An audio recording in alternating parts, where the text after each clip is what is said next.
Good evening, everyone. Good evening. Bonjour. Bonjour, Annie.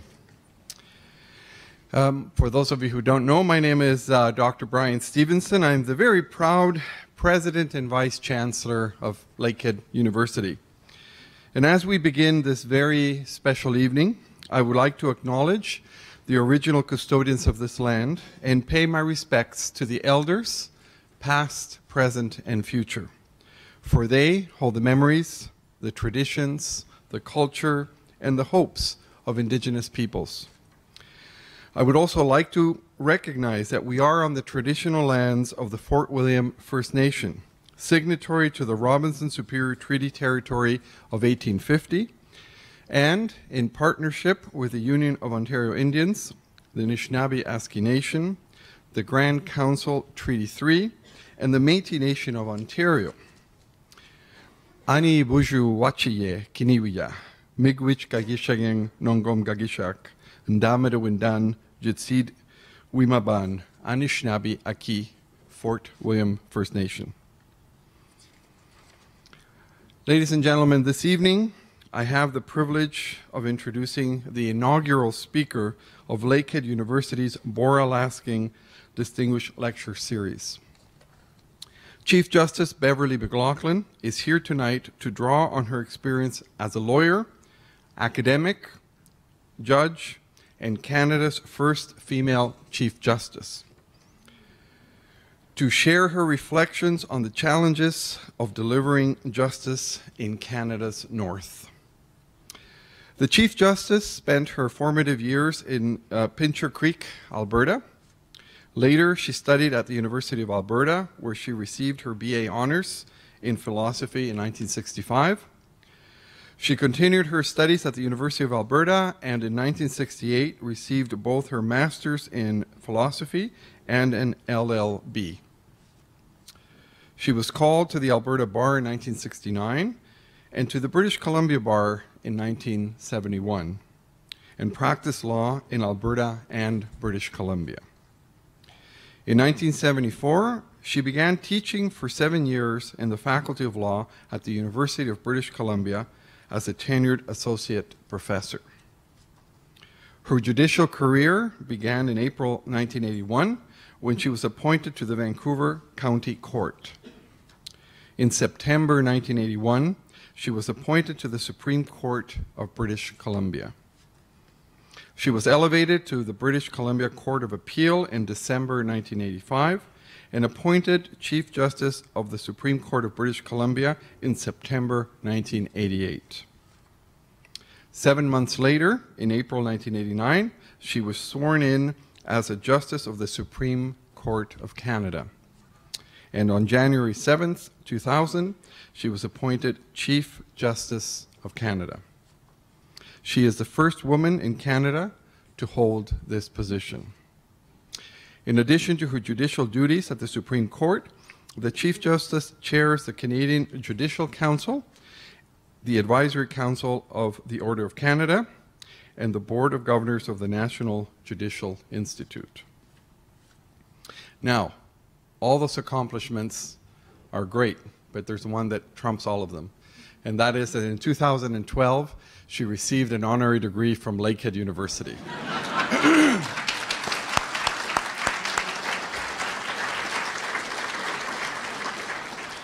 And that is when the relationship between Lakehead University and the Chief Justice started. And I have to say, ladies and gentlemen, for one of the busiest women in the country, she has always been there for us. Whenever I phone her, she is there with any advice or any suggestions with respect to our law school, which she visited then. But the one that was the best of all was when I called her last March, and I said to her that we wanted to begin a new lecture series, a very high-level lecture series called the Boralaskan Distinguished Lecture Series. And we thought it would be fitting and appropriate for another Chief Justice to come and inaugurate this lecture series.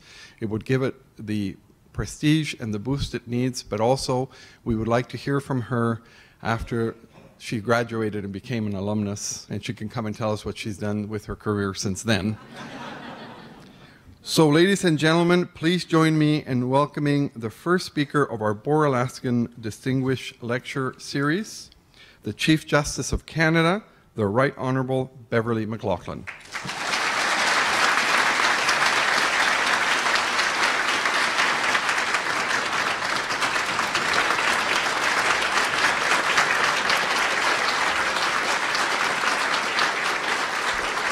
Thank you. Merci. Thank you. Merci, thank you. It's a real pleasure to be here. Brian really didn't have to twist my arm because when he phoned, there's so many reasons why I feel so warmly about this university and this law school, starting, of course, with my honorary doctorate. But I was here when the law school was still a dream, and we were just hoping that it would come about, that we'd be able, that someone else, I don't raise money, but someone else would be able to raise the money. And we were in this very building, and here we are now, and we're in our 4th year at the law school. This is really, really wonderful with your great new dean. And so for me, it's a bit of a celebration. I am so pleased, je suis ravie, pour tout le succès que vous avez connu, the wonderful success that you've had. And it's early days, and I know this university, and more particularly the law school, will be going from strength to strength. The second reason why I'm delighted to be here is to be the first, and honored to be the first speaker in this lecture series. I am very, very pleased that the university has seen fit to inaugurate a lecture series in honor of the late Right Honourable Beverley. Now, you people probably think Beverley was famous because he lived in Fort William, or because he liked baseball, or whatever the local stories are. But I can tell you, as a girl growing up in Alberta, going to law school in Alberta, more particularly, Laskin was a huge rock star in the legal firmament. And so to have this, his local town, if I can call it that, Thunder Bay, which has replaced the 2 twin cities, and honor him with this lecture is truly something. And also, you know, I feel I have a very personal connection to Beverley, even though I never met him, because I work in his room where he worked as Chief Justice at the Supreme Court of Canada on Wellington Street. And should you ever have occasion to visit Ottawa, you should certainly see the Supreme Court. And if I'm still there, just ring up and I'll make sure you see Beverley's old room. And it is indeed a beautiful room. It's octagonal, great feng shui for those who are into that. And it has truly been a place where I have often thought about him as I go about my work. And just down the hall, there's a very distinguished portrait of him. We have the justices all are on 3 sides of a square with the big courtroom in the middle, if you can envision that. And down the hallway are all the former Chief Justices. So I pass by Bora's face every day, and he has become almost a personal friend, although I did not meet him. But what I wanted to mention was not only his devotion to the law, his scholarship, but his farsightedness. Some of his dissents in an era when the court was not the liberal or fairly liberal institution it is now, when things were seen much as they had always been seen in England, he had the courage and the intellectual and moral foresight to know where the law should go. And he wrote about it with great conviction and courage. And so he was, to use that overworked phrase, a trailblazer. He was someone who thought about the way the world should be and who tried to make it that way. And maybe he got that from growing up in this part of the world. So it is indeed also a pleasure to be at the university, which seems to be going from strength to strength. Lakehead is increasingly recognized as a top research teaching institution across the country and indeed across the world. So all that to say, I'm very, very happy to be here today. Now, when I thought about what I could usefully say, I thought about access to justice, which has been a cause that I have been talking about for more than a decade.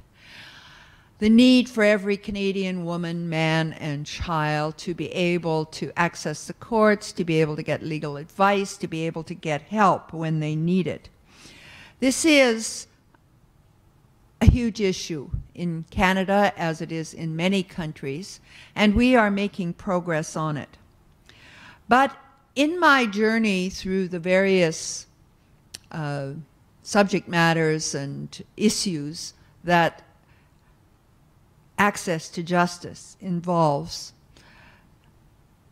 a very particular challenge has impressed me. And that is that we are a large country. Although we have some large cities, some densely populated, many densely populated urban areas, we remain a large country where population, much of our population, is widely dispersed, living in small communities, living in smaller cities. And the challenge for access to justice for people in those communities is greater even than the challenge in our urban districts. So tonight I thought I'd talk a little bit about the challenge of providing access to justice in the remoter areas of our country, areas like the Great North and the Great West of this city. And I thought of my talk, as the President has said, as being how to provide access to justice in northern areas. I'm acutely aware that you're not a northern city. Let me say that before I alienate anyone or make them think that I'm unaware of your magnificent geographic location at the Lakehead. But many of the challenges I'm going to talk about are challenges which you would relate to as a city where people come from remote communities to try to find justice, to try to find what they need in their personal and community lives. Now, a little bit on access to justice and what it means. I think we all, if we think about it, share the vision of a justice system that is just, proportionate, and accessible. I like those three words: just, proportionate, and accessible. And that applies not only in our big cities, but in our more remote areas. So I'm going to speak a little bit about my vision for access to the justice system. And then secondly, to the challenges we face in bringing that vision to reality in our more remote areas. And finally, some thoughts on how we can meet the special challenges that we face. So, I've mentioned three words: just, proportionate, and accessible. J'ai à cœur une vision bien précise de la justice au Canada, soit celle d'un système de justice qui est réellement juste, proportionnel et accessible à tous. My vision for justice is, and I think that of the many people who are working for justice in this country, that it be just, proportionate, and accessible. And let me explain what that means. First, a just system. I think we all know what a just system is. It's one that doesn't favor. It's free from fear or favor. It is impartial. It's a place where people can find justice, where they can find fairness.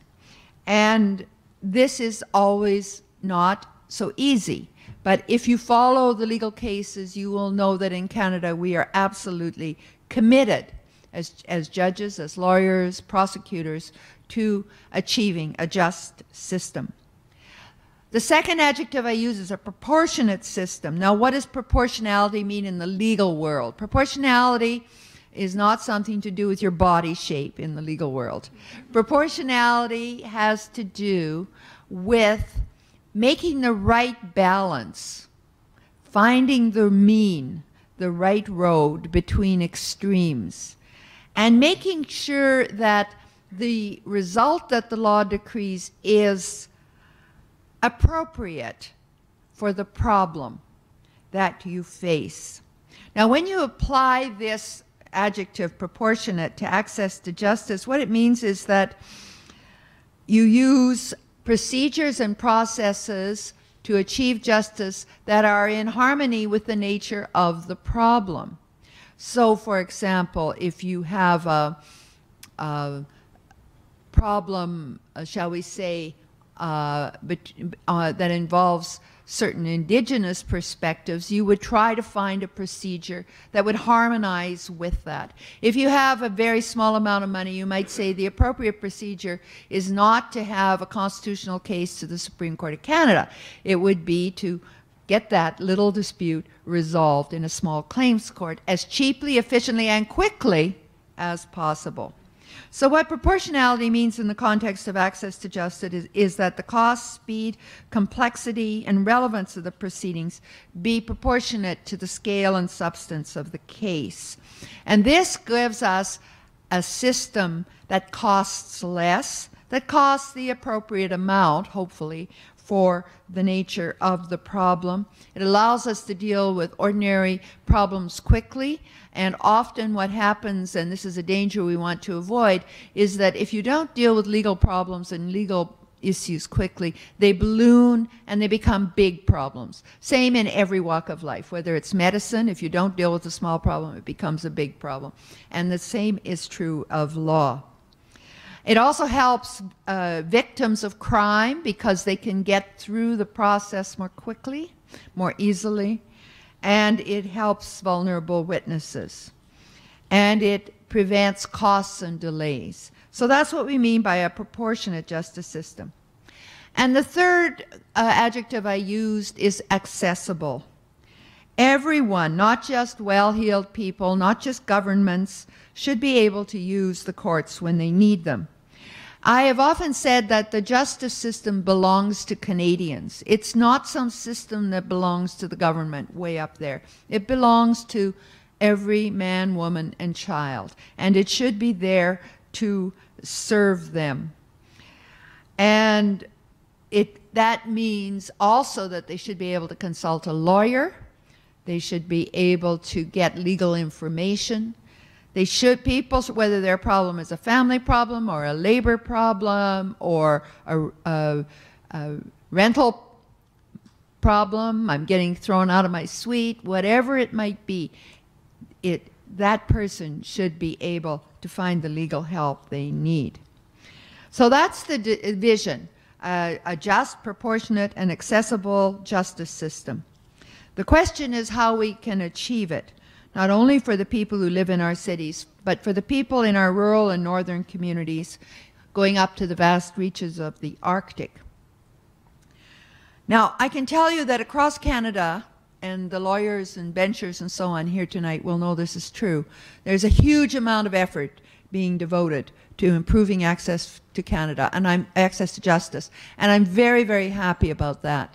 We have governments, we have academe, we have lawyers, we have judges, we have all the players involved, social groups involved in projects to improve access to justice, and much is being done. And I'm quite optimistic that while the problem will never be solved, it's one of those perennial challenges, we are making great headway. But let me segue from that general observation to the justice in the more remote and northerly parts of our country. Well, let me start with a story which you probably all know somewhere at the back of your mind. The storied planes of justice, I mean airplanes, things that fly, that once navigated the Arctic. And when I was going to law school and a young lawyer and so on, the way justice would come to these remote indigenous communities would be something along the following lines. The lawyer for the defense, the prosecutor, the judge, the court clerk, some translators maybe, whatever you needed, would get on a little plane. And they would then fly from Ottawa to wherever. And they would go to a different village every couple of days. There were no courthouses in these villages. There was maybe a school auditorium, maybe a church, and the lawyers and the judge and the translator and the clerk would all pull out their sleeping bags when the day was done and sleep for the night. And then someone would bring them breakfast, or they'd go to the local hotel, get some breakfast. There usually wasn't a hotel, but someone would find some food, and they would carry on with the court cases until they had resolved them. And then the plane would move on to another area. Now, that was, I think, a good effort for the time. Many people lauded it because the alternative was just to leave those communities to their own devices. And while I have great respect for Indigenous law and Indigenous principles, sometimes there were situations that required some sort of intervention. And so these courts did the job, itinerant judges in itinerant communities, on itinerant visits to communities. Well, much has changed in the ensuing 30 or 40 years. And now the model has shifted.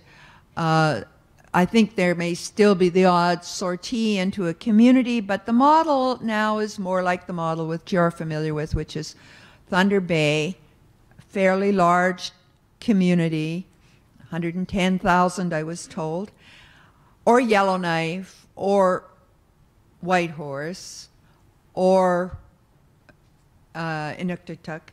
And the justice centers are established there, and people are brought in for the cases and for justice.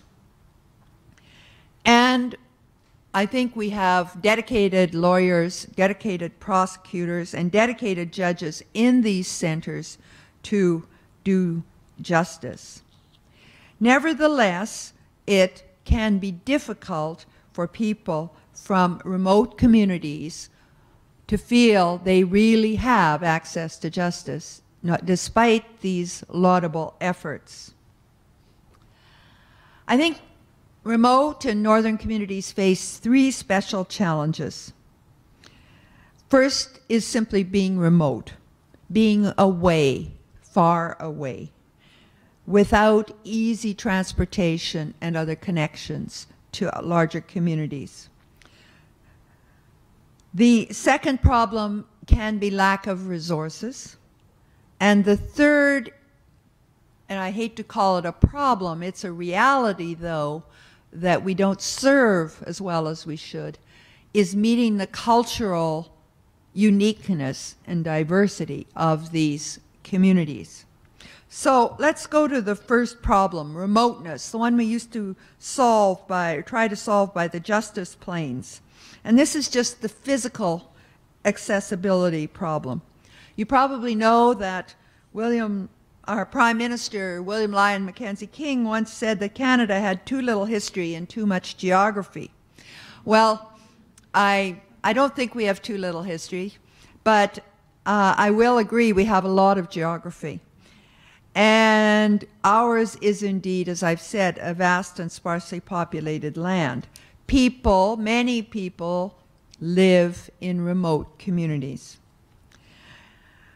Across Canada, from British Columbia in the west to Newfoundland and Labrador in the east, the distance between justice centers and the populations they serve is vast.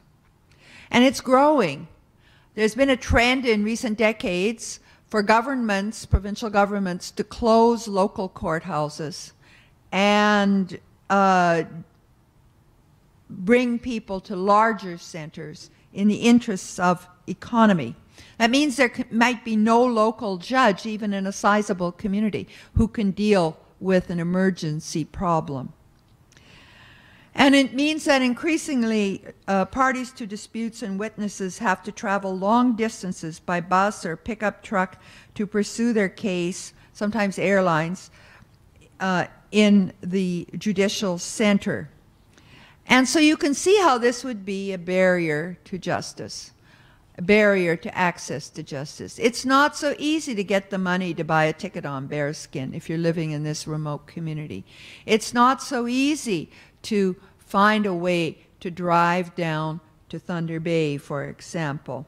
And we have many stories of people who are walking hours, who are hitchhiking to keep appointments with legal clinics or attend court proceedings. And then, should they happen to fail to show up, guess what?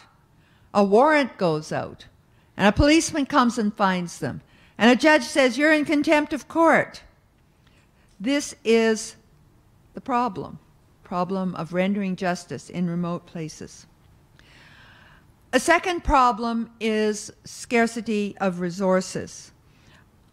Our northern and remote communities have too few lawyers, and this goes even for our larger centers in those areas. Law society after law society across the country has noted that despite many, many efforts, lawyers like to cluster in the big urban centers. And that's a whole nother lecture, but it's what happens. Now, I understand that you're bucking the trend here, and law schools like this law school, the Boralaskan Lakehead Law School, are one of the ways we can buck that trend. Because people go to school here and they like it and they decide they want to stay. And the same thing is happening in other provinces. In British Columbia, they established a law school at Kamloops is doing a similar sort of thing.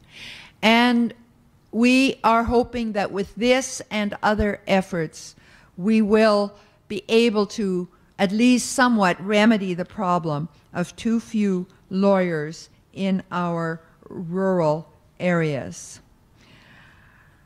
And it's not just being able to come to court, the problem I first mentioned. It's problem of even seeing a lawyer. How do you get the legal advice you need?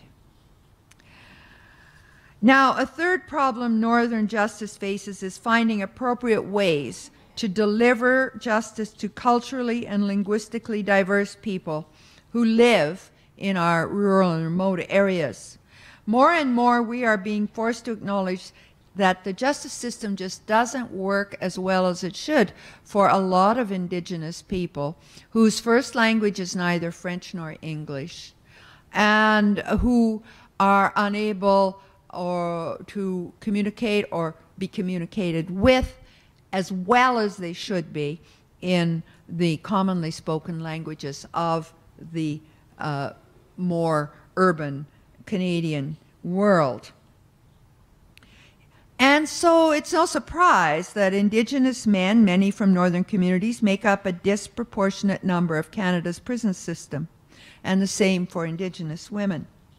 And I don't need to cite you the statistics, but just briefly, a recent annual report by the Officer of Correctional Investigations says that although Indigenous people represent 4.3% of Canadian society, 24.6% of inmate population is Indigenous.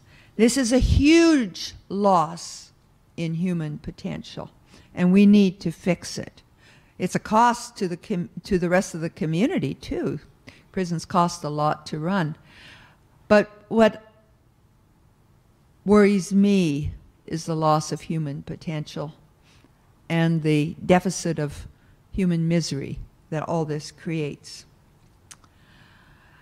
And another problem, I'll get to the solutions later, but right now, problems. While we're on Indigenous people, we can't forget the children, often in northern communities, who are overrepresented, vastly overrepresented in child protection programs. And I won't give you the statistics because I think you understand already that it is a gross overrepresentation and something we need to do more about. For example, in Saskatchewan, 65% of children in the welfare system are Indigenous. And in Manitoba, the figure is 87%, 21% in Ontario. And there's other problems related to the Indigenous file. Our murdered and missing Indigenous women and girls, and the search for justice in respect of incidents such as that. So, overrepresentation of our Indigenous people in prisons, overrepresentation of Indigenous children in foster care, overrepresentation of Indigenous women and girls among missing and murdered. All of these suggest, if you look at it frankly, the justice system is not operating as well as it should in northern and Indigenous communities. And I think it's time to take a frank look at this and to admit to ourselves that we need to start thinking outside the particular box we have been thinking in for the last few decades. That sometimes Eurocentric models of justice that require people from remote communities to travel great distances to judicial centers, sometimes these ideas are not, these realities are not producing real access to justice or real justice. So let me then, having discussed some of the problems we face in providing justice in our country, in remote and northern areas, let's turn to a brighter note, because I am an optimist, and I think we have at hand solutions that in the next decades, if people like you, young people like you, will take them up, will transform the situation. Assurer une justice qui soit réellement juste, proportionnée et accessible à tous dans les régions nordiques de notre pays soulève plusieurs problèmes délicats et complexes. It's a complex problem, and I wouldn't be so foolhardy as to suggest that I have all the solutions or anyone has all the solutions for providing better justice in our northern and rural areas. What I am suggesting is we can no longer push them under the rug. As Leonard Cohen said famously, everybody knows. And it's not making Canada look good. It's not making us look good. I recently read a book by Matthew Syed called Black Box Thinking.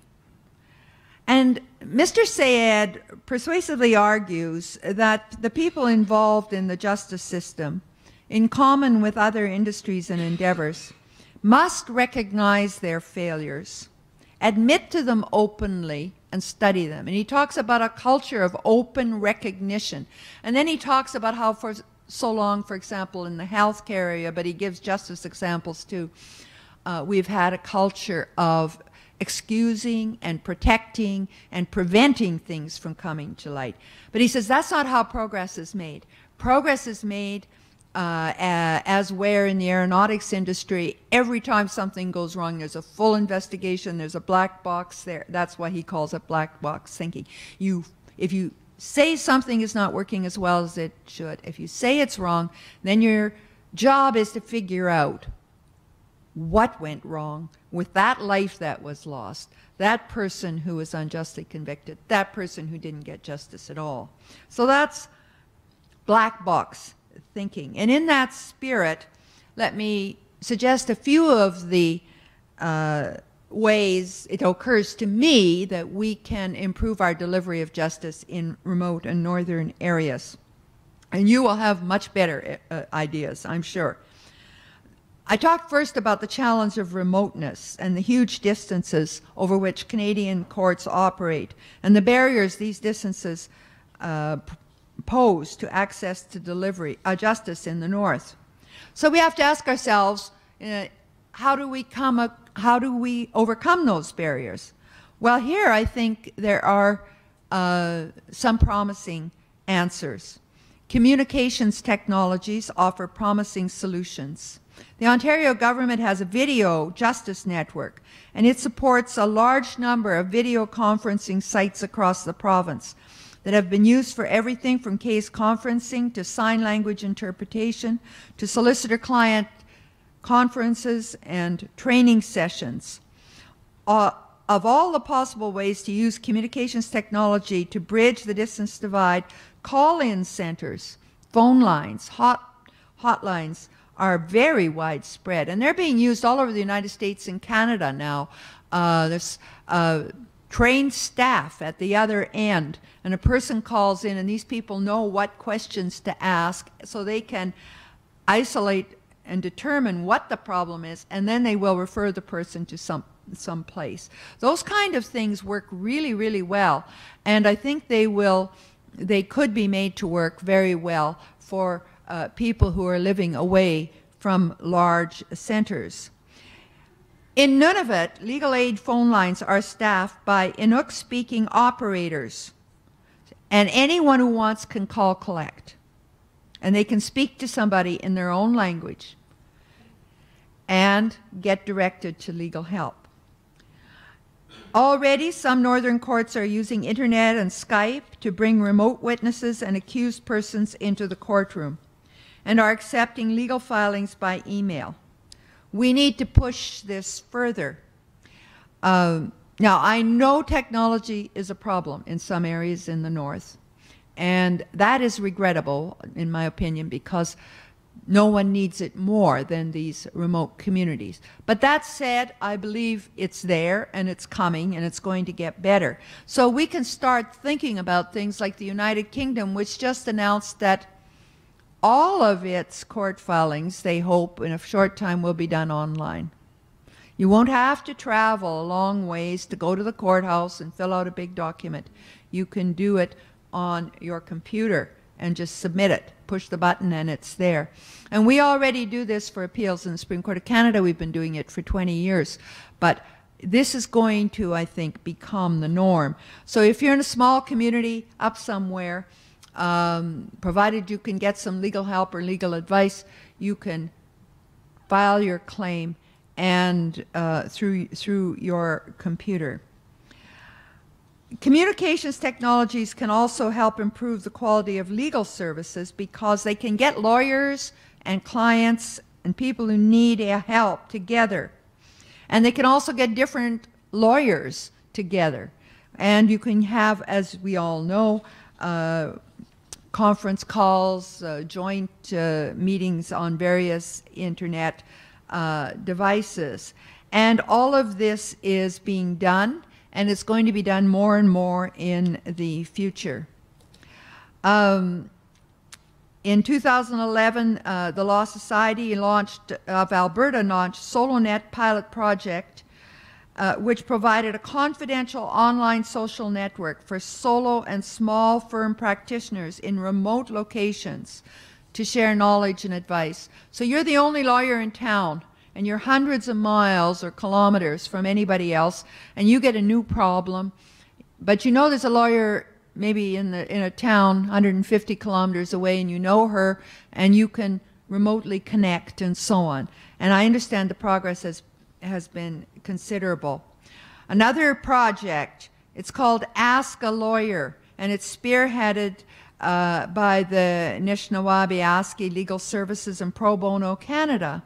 And it provides an online space for community legal workers to consult with pro bono lawyers. This is something else, breaking down the silos between professions.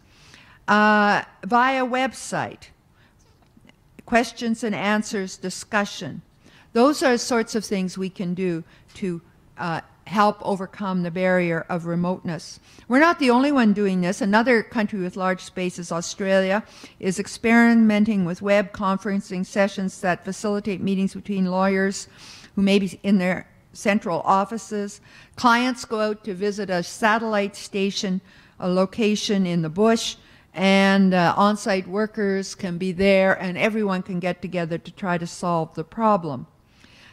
They're called telelegal tools, and they surmount many of the barriers created by remoteness. They can be formatted to ensure privacy, confidentiality. They can allow access to specialists like interpreters and expert witnesses. And in many cases, they can obviate the need for expensive transportation at relatively low cost. Well, having discussed the first problem Northern Justice faced, remoteness, I come to the second challenge I identified a little bit earlier, lack of resources. In plain talk, not enough lawyers, not enough legal services, maybe not enough judges. Here again, technology, I think, can help us. One of the resources people need is access to legal information. And technology can help the justice system provide it. Many, many people are working now with programs where a person who cannot or chooses not to consult a lawyer can answer a series of questions, carefully designed questions, which will come up with an identification of what that person's problem is and suggestions by link where you can go. So you can go to a particular pro bono site that's working in your particular area. You have an immigration problem, there you are. This technology is becoming quite sophisticated. And sometimes these sites actually hook you up with a lawyer who can help you, how to access benefits, what your rights are when your landlord says you're out, how to handle consumer disputes or employment issues. These are quite simple matters and can often be completely resolved over the telephone or by computer. But access to information and programs aren't enough. Sometimes you actually need a lawyer. You need a person who will go to court and represent you, or who will do your will, or who will provide whatever the advice is that you need in your particularized situation. And as I said a moment ago, that's part of the problem. And you already here, I think, are living part of the solution. The graying of the bar in rural communities hopefully will soon be a thing of the past. And with calls for enhanced recruitment, with regional university law schools, with programs to hire urban law students in the summer to go up north to see how it is. There are lots of programs like this working. And I am hopeful that if we really capitalize on these and imaginatively increase them, we will do a lot to improve the number of lawyers in our rural and remote areas. When we talk about resources, I think we have to think of it in terms of what delivering legal services actually requires on the ground. A strong bar supported by innovative technology will go a long way to meeting the challenge of proportionate and accessible justice in Canada's remote communities. But more and more we are recognizing that access to justice and justice doesn't stand alone. We used to think of people's needs in terms of silos. There's the legal need, there's the medical need, there's the educational need, there's the poverty that we should do something about. And we have a different expert for each of those areas, right? Different training at university. What we're finding now, and this, people are finding this in the ghettos of Chicago, people are finding this wherever they're looking at solutions, real solutions to marginalized people's problems, is that problems don't come packaged. This is a legal problem, this is a medical problem. Problems are are multidimensional in many people's lives, in many families' lives, in many communities' lives. And somehow to provide access to justice, we have to couple up with people who are providing other things, like social services or hospitalization. So Pro Bono Ontario now has lawyers in a number of hospitals, particularly children's hospitals. So, and they're doing terrific work from what I understand. So just imagine a family there. They have a child who's very, very ill. The whole family goes down to Toronto to be with the child. And they're hoping that this is a medical issue which medical science and the hospital and the doctors will be able to solve for them. But in the meantime, what happens? Dad loses his job. Mom loses her job. They don't know how to get social welfare. They don't know where to live while they maybe get kicked out of the hotel where they're staying because they have no more money. How do they apply? What do they do? What happens, I'm told, is that people in those situations go to see the lawyer who is in the hospital. And law firms have contributed now to this so that lawyers can go and spend part of their time in these centers, these pro bono centers. And what they're discovering is that these problems are holistic and they're all wrapped up together. And sometimes, not infrequently, you cannot move on the social welfare front, you cannot move on the poverty front, and maybe not even very well on the medical front unless you get some of the legal problems cleared up. And so we're realizing that we have to bring legal services to where people are experiencing problems, other problems in their life. So our and the reverse applies. Health outcomes can be very difficult to achieve if people are frightened, if they aren't sleeping at night because they're worried about a legal issue, if their employer has treated them in a way that means they have no secure future and they don't know what to do about it.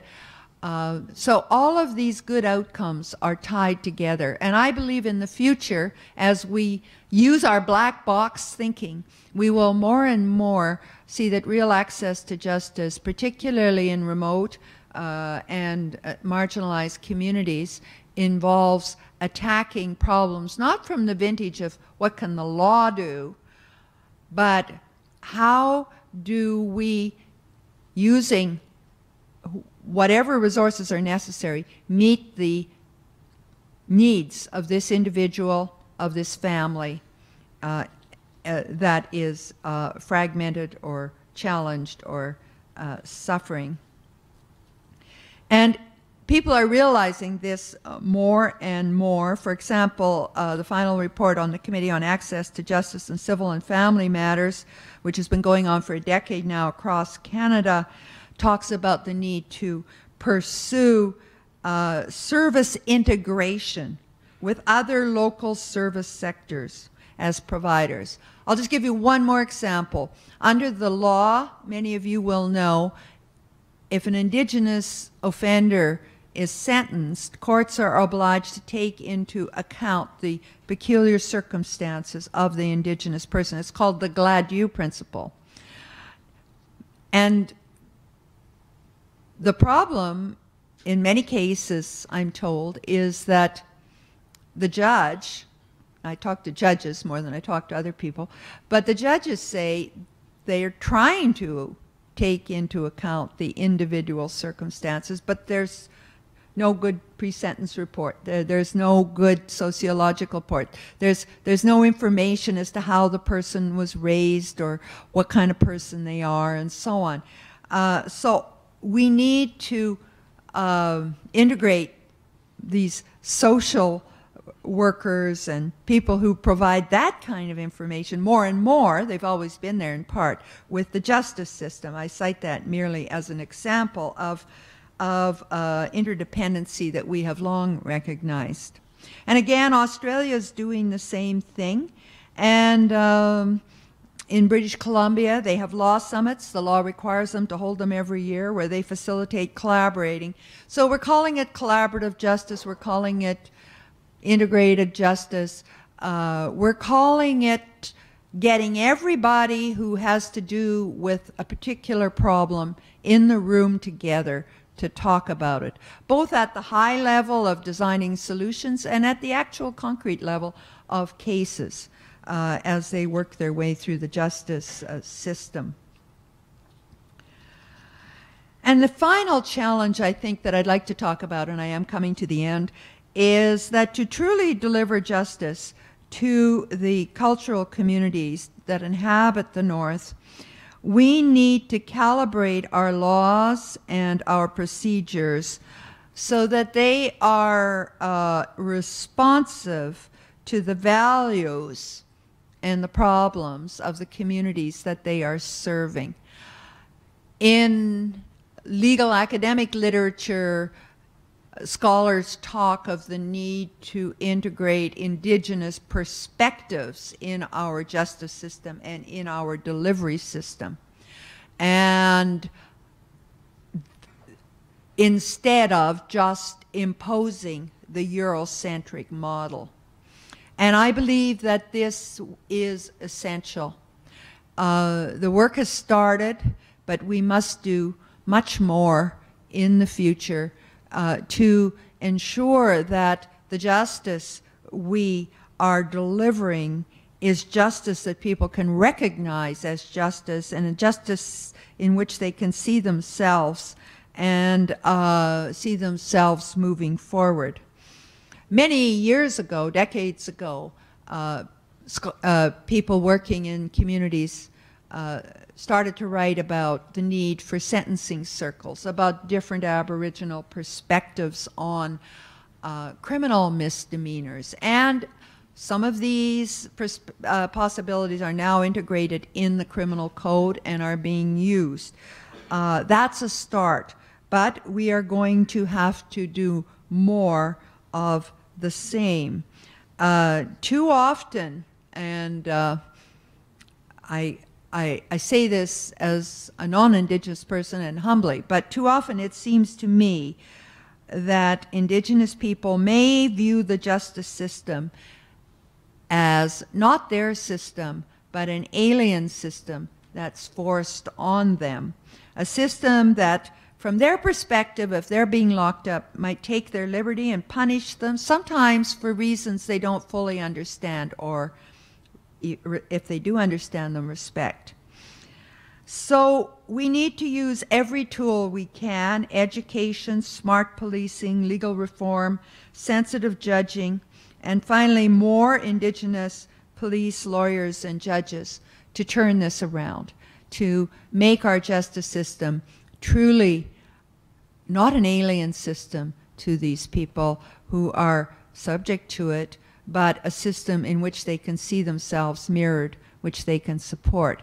And again, I think the presence of so many Indigenous people now studying law, indeed at this university, is a harbinger of better things to come. And it will be a great enriching thing for our law, because it will bring into the Eurocentric traditions that we're very proud of and we've had for so many years, will bring a very unique Canadian Indigenous perspective on problem after problem after problem, if we can do it, and we can do it right.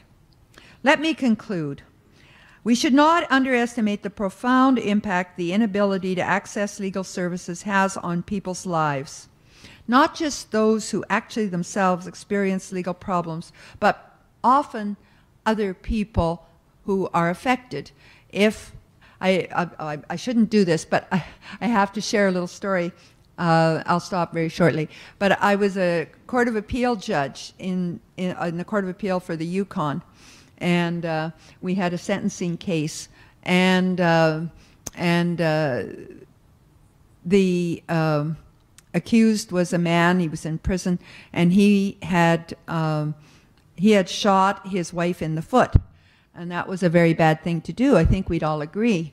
but they were both very drunk and they were fighting over the last bit of liquor, but that's not an extenuating circumstance. So the judge said he convicted him and he sent him to jail for 6 months. And this lawyer appeared and he said, I don't have much to say, but here's Annie's letter. And he held up Annie's letter. And Annie was his wife. And Annie had written in her broken English, I have 8 kids. And since Joe's in jail, I have to haul all the water from the well myself.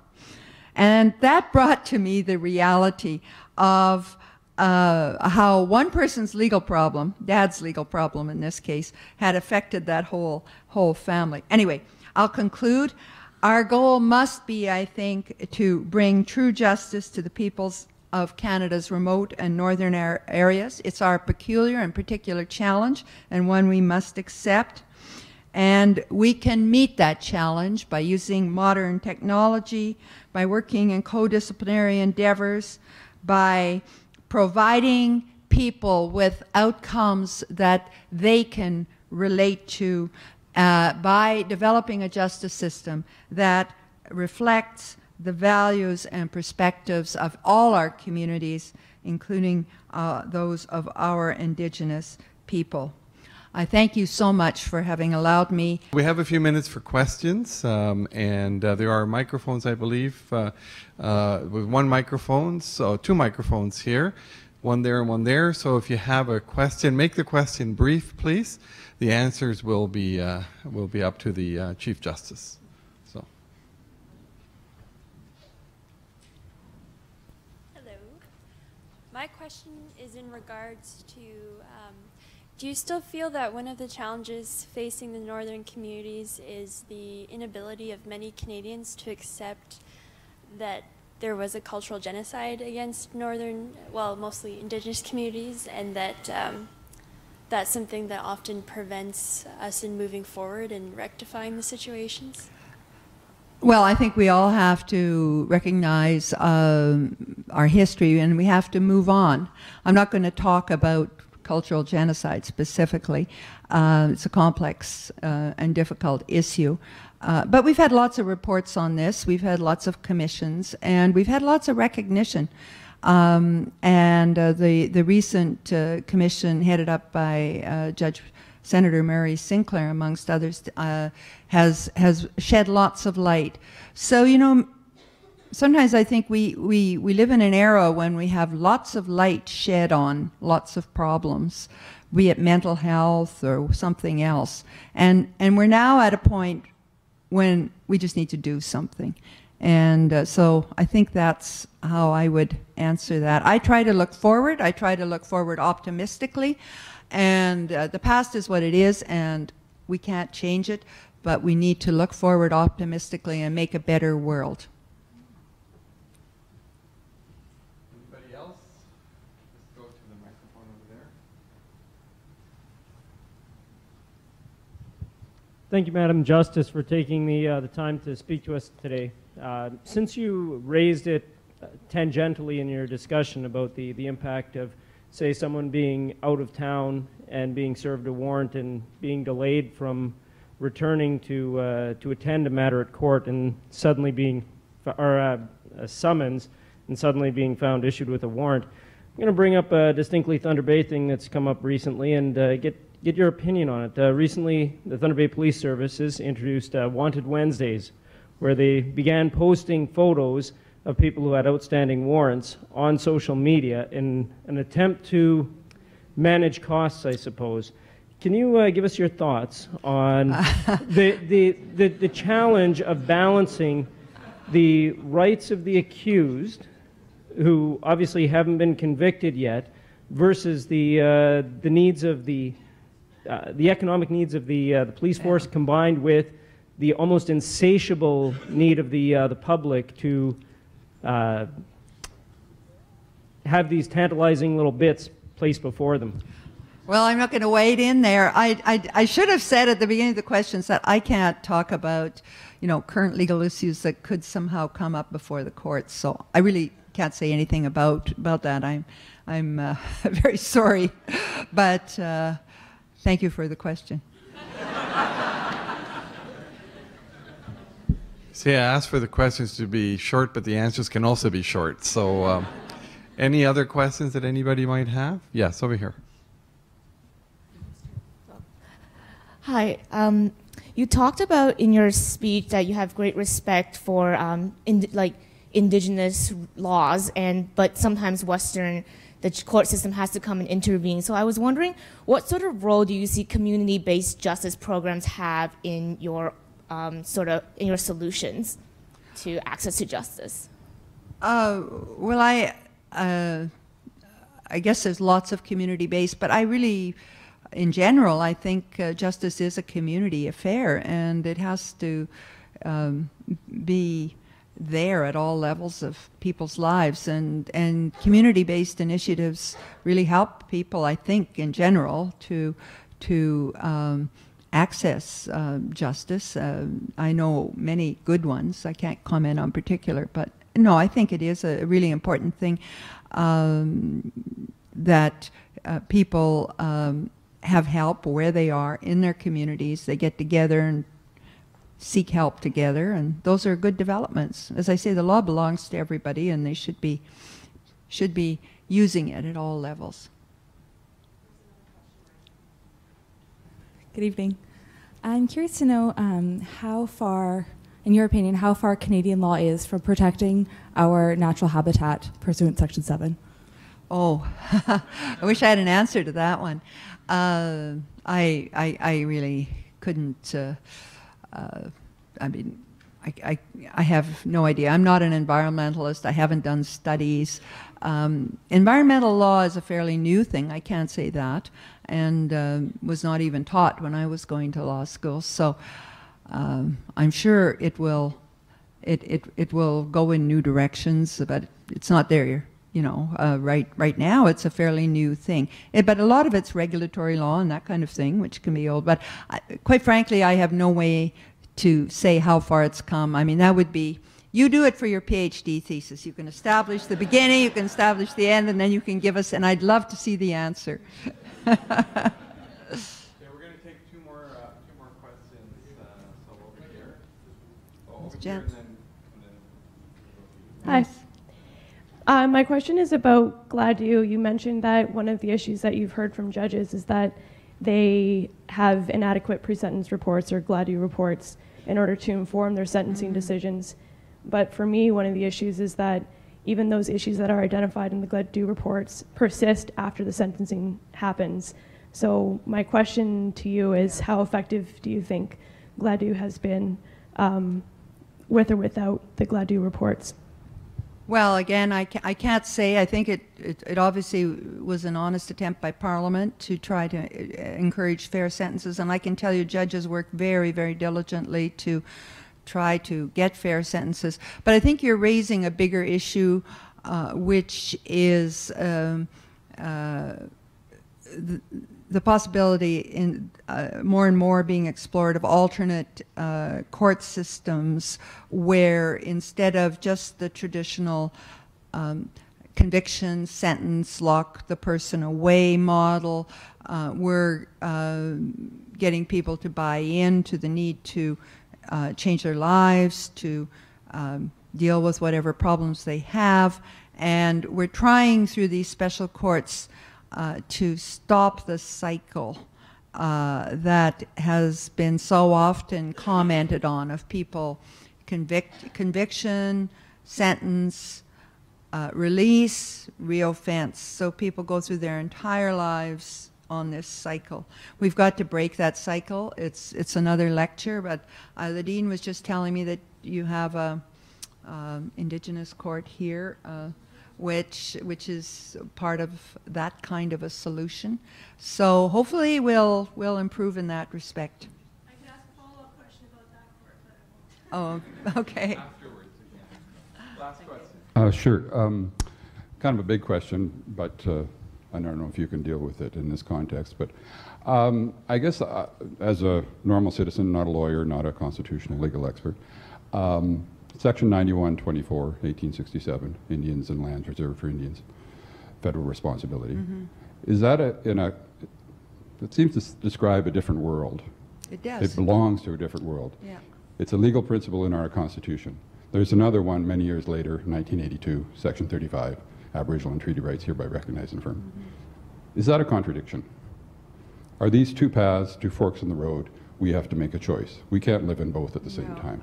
I would rather see it as an evolution. In 1867, the Fathers of Confederation divided up the powers, and they saw what we now call Indigenous people, they called it Indians, as something to be looked after, and there were treaties and there was a lot.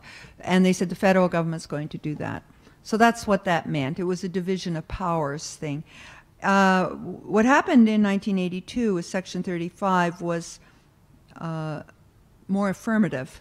It was saying, it wasn't about dividing responsibility between federal and provincial governments. It was saying that the Constitution recognizes Indian and treaty rights. Aboriginal and treaty rights are the words. And that was new. And I see it as not a contradiction, but a new thing added on. Section 91 No, I don't think so. I mean, people, and I'm not going to go into that subject, but I think from a lawyer's point of view, what it was is saying this is going to be a federal responsibility as opposed to a provincial responsibility. What was done under those sections, that's a whole nother subject.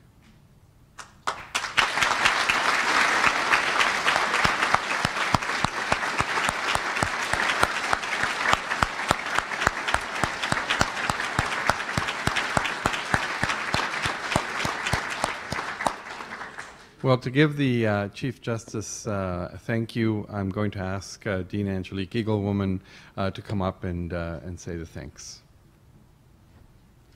Madam Chief Justice, thank you so much for the honor of being our inaugural lecturer in our Boralaskan Distinguished Lecture Series.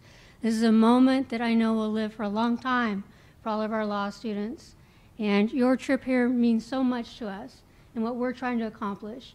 And your words tonight were exactly on point, because that's what we stand for, access to justice in the North. We believe in being that change. So thank you so much. Thank you. Thank you.